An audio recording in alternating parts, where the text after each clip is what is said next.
Aí, pessoal, minha geladeira estava fazendo muito barulho, fazendo assim, trrr. E aí eu pensei que fosse um problema mais sério, como um motor, alguma coisa.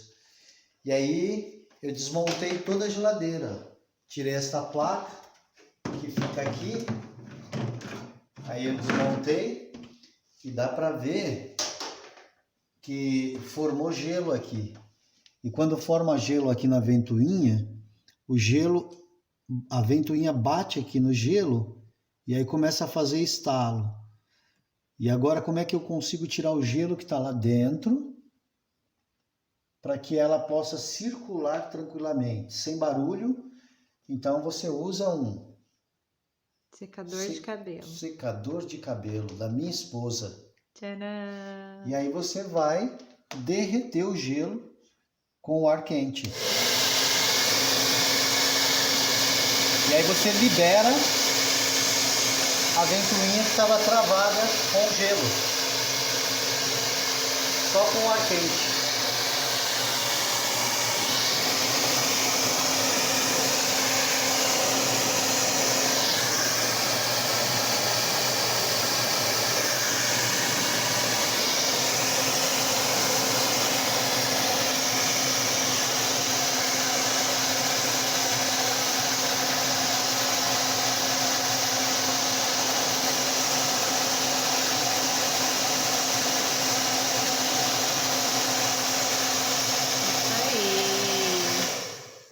Então nós tínhamos um barulho nessa ventoinha, a geladeira vai trrr. Para quem não sabia, como eu, poderia pensar que era o motor e ela ia pegar fogo e explodir. Mas era só a ventoinha. Acabou o problema. Aí agora a gente vai montar e daqui a pouco vamos ligar a geladeira e ver o resultado melhor. Então, pessoal, aqui ó, a ferramenta. Vamos ver se funcionou. Olha lá, a ventoinha funcionando e o barulho deixou de existir. Essa é a ferramenta especial.